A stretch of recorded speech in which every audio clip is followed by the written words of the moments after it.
Thank you for joining us today on Coffee With. I'm back at the Big Blue House on Cherry Street with Cindy Thrana, and they are continuing on the restoration of this beautiful old home.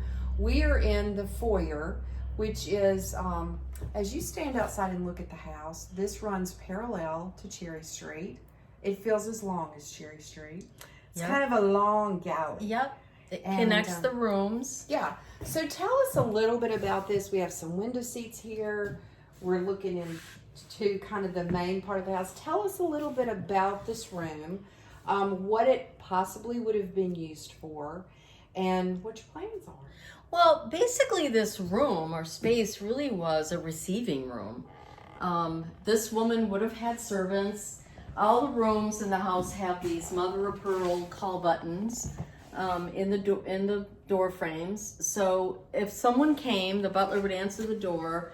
He could ring this bell. I have the original call box. Unfortunately, squirrels had made a nest in the wall and ate the wires. So it doesn't work anymore. And unfortunately, nobody left me a butler or a maid, by the way. But that's what it was for. It was to receive people. You would probably sit down on one of these window benches while you waited. The lady of the house would come forward. She would direct you probably to her formal living room, which is, if you're facing Cherry Street, is on the left.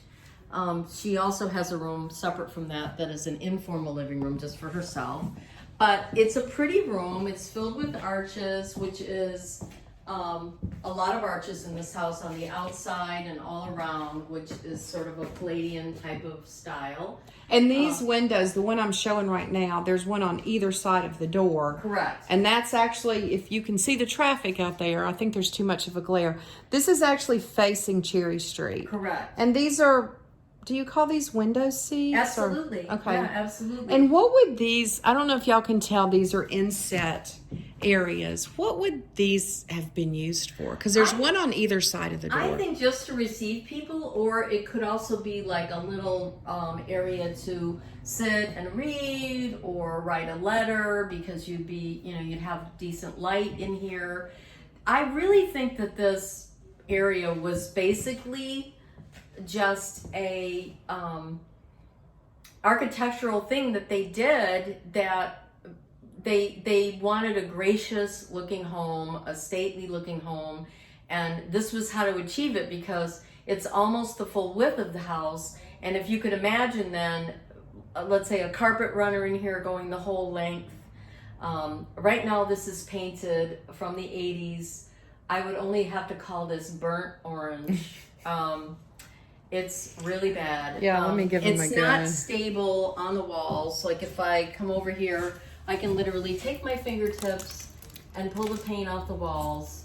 That is because over time, when this house had no heat, it got too cold in here, and the paint, there's so many layers on it, over time it just became unstable. But if you look at what's underneath, there's sort of a pinkishy color plaster. And what's interesting about that is this whole house was built of indigenous plaster made of indigenous soil that's here. So there's a lot of clay in your soil and there's a lot of sand. So it all has that pinkish tone when you look at the walls and you get down to the bottom of it.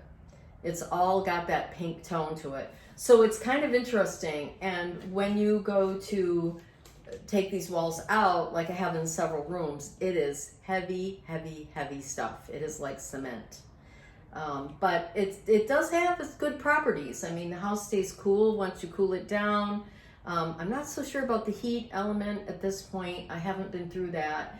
But I am luckily happy that on this side, the woodwork has not been touched. It was left in its original color.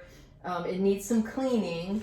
And after that is done, we will redo all of the walls and they will be wallpapered.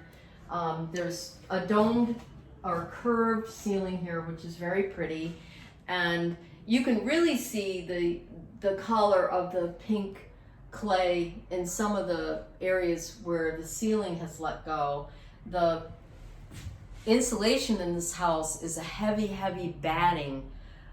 So the area that really is problematic is the flat roof around the house. Even though the clay roof does have some issues as well, the flat roof is really bad and it's failed.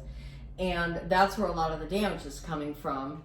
And hopefully now that we're heading into the dry season, I can get people up there, they will strip it, fix the rot, and then once the roof is secure, I'll be able to really start dealing with the interior of the house. And you have cushions. You've had some cushions made. I did. For these window seats. I did. And when you get all this done, they will be up there. Yeah, I work as a decorator, and so when I came down, I took a lot of measurements. I didn't know until Robin had posted a blog on these people who could sew, who could make drapes, who could do things. So while I was still in Rhode Island for the year, I was having things made, custom draperies, cushions, recovering pieces of furniture. So I sent a lot of things down here in the condition they needed to be.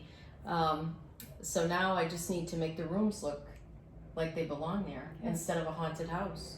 Okay, so we'll be back another day and continue with your restoration. Thank Thank you. you so much. Thank you for having me.